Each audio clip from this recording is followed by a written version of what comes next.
Kaixo lagun euskaldun. Dicen que el euskera es una de las 5 lenguas más complejas del mundo y a veces lo complejo mola. En el vídeo de hoy, 10 curiosidades gramaticales para que comprendas mejor esta lengua o para que te explote la cabeza.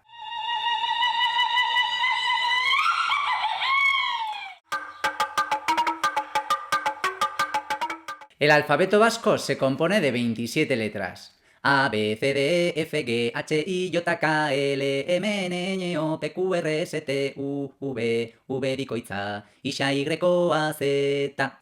De esas 27 letras hay 5 que no corresponden al alfabeto vasco, pero que sí se utilizan para nombres extranjeros o que vienen de fuera. Para palabras en euskera, la C y la Q corresponden a la K, la V a la B y la Y a la I. Por un lado tenemos las 5 vocales, que aparentemente no tienen nada de especial. Pero si te digo que el sistema vocálico del castellano parece ser que surgió por influencia del sistema vocálico vasco, ¿cómo te quedas? Pues eso. Por otro lado, aunque en el alfabeto vasco no existen letras repetidas como R o Eye, sí que se utilizan los siguientes digramas que se pronuncian así: onyo, tortilla, errota, pachar. Por último, tenemos la S, la Z y la X. La S se pronuncia como en castellano, S, y cuando va con T forma el digrama chi, como en ochaya o maach. La Z se pronuncia como si fueses una serpiente, como en zapata o escenario, y cuando va con T forma za, y se pronuncia como la Z de pizza. Fíjate, aitziber, itz, pizza. La X o isha se pronuncia como si hicieses el ruido de unas burbujas, shhh, como en gosho o ishilik. Y cuando va con T forma el digrama che, que se pronuncia igual que la CH de castellano, como en eche o chiqui. Bueno, es muy típico escuchar que en euskera se pronuncia igual que como se escribe, pero eso no es del todo cierto. Ya lo hemos visto con fonemas como Z o Isha. También le ocurre a la G y a la J. La G siempre se pronuncia de forma suave, como gato o guerra. Fíjate en ilargi, aunque en préstamos como en pedagogía se puede decir pedagogía o pedagogía y las dos están aceptadas. Por otro lado, la J se puede pronunciar de dos maneras y las dos están aceptadas, como si fuese la Y de yo o ayer, o como si fuese la J de jarra o jirafa. Yan y han significa comer y las dos están aceptadas.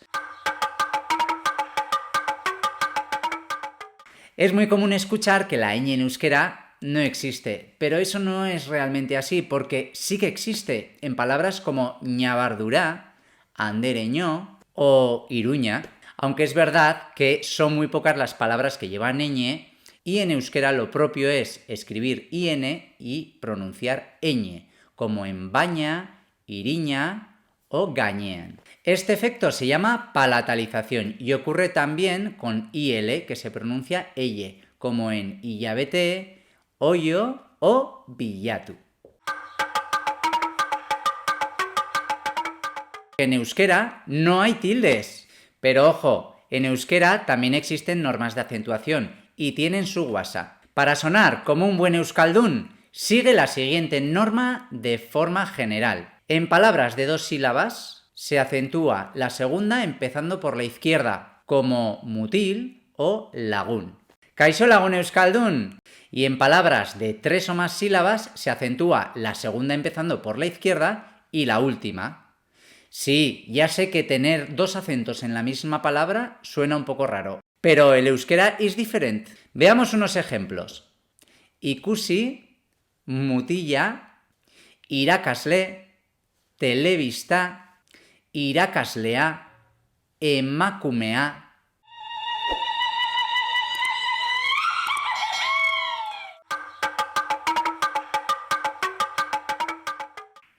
En las lenguas aglutinantes, las palabras se forman uniendo monemas o sufijos independientes al final de las palabras, como ocurre en el japonés o el turco. Y en ese sentido, el euskera no es aglutinante, no, es lo siguiente. Mira este ejemplo. Patatak eman diezazkidakezu. Vamos a destripar esta frase para entender en qué consiste el concepto de aglutinante. Y vamos a empezar, por supuesto, por patata, que seguro que eso lo has entendido. Patata es patata y la terminación ak indica que es un objeto plural y determinado. Las patatas. Eman es el verbo dar en su forma básica. Dieza es el objeto, es decir, indica que algo es dado a alguien en presente. Ski es la marca que indica que el objeto a dar es plural. Da es el objeto indirecto, es decir, que a quien se da las patatas es a mí. Que es la marca del potencial, poder. Y zu indica el sujeto, es decir, que quien da las patatas eres tú. Patatak eman diezazkidakezu significa ¿me puedes dar las patatas?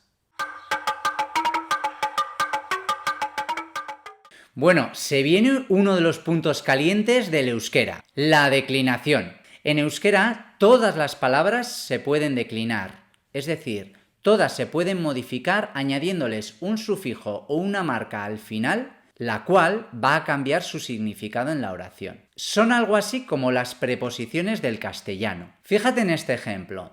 Casa se dice eche. A casa, echera. De casa, etxetik. En casa, etxean. Como ves, en euskera, en lugar de preposiciones, se utilizan sufijos y van pegados detrás de las palabras. Recuerda que el euskera era aglutinante, pero esto no significa que a cada preposición le corresponda un sufijo porque son sistemas diferentes. Existen 22 casos y, como te he dicho, se pueden aplicar a todas las sintagmas de la oración. Todos los casos mencionados anteriormente se pueden declinar en singular, plural o en indefinido, es decir, hay 3 números. Veamos unos ejemplos con el caso nor y con la palabra ume, que significa niño o niña. El caso nor es el caso básico y correspondería con las partículas interrogativas quién o qué. Coge las siguientes marcas o sufijos. En singular, a. En plural, ak, y en indefinido no coge marca. Por ejemplo, en singular diríamos umea polita da. En plural, umeak politak dira. Y en indefinido, hainbat ume polita da. Bueno, aquí tenemos otro de los puntos calientes del euskera, porque el caso nork o ergativo no existe en las lenguas de alrededor. Veamos las siguientes oraciones en castellano. En ambas, el sujeto, es decir, quien hace la acción del verbo de venir o de hacer, es leire. Pero fíjate en euskera qué pasa. Leire ha venido, se dice leire etorri da. Y leire ha hecho la tortilla, se dice leirek tortilla egin du. ¿Por qué en una el sujeto es leire y en la otra leirek? Pues porque en euskera se distinguen dos tipos de sujetos. Los de las oraciones intransitivas o que no llevan objeto directo y el de las oraciones transitivas que sí llevan objeto directo. Es decir, el sujeto de los verbos intransitivos, como venir, en los cuales la acción del sujeto no recae sobre ningún objeto, se declinan con el caso nor, y por eso el sujeto es leire. Sin embargo, el sujeto de los verbos transitivos, como hacer, en los cuales la acción del sujeto, leire, recae sobre un objeto, tortilla, se declinan con el caso nork, cuyas marcas de declinación son diferentes al caso nor. Por eso, el sujeto de la segunda oración es leirek. Ahora que todos y todas estamos utilizando un lenguaje más inclusivo, resulta que el euskera lo lleva haciendo toda la vida, porque es una lengua neutra. Las palabras no tienen género. Ume significa niño o niña. Irakasle, profesor o profesora. Para distinguir el género se utilizan palabras distintas. Mutil, chico, neska, chica. Y cuando se quiere decir el plural, existen palabras que engloban a las dos.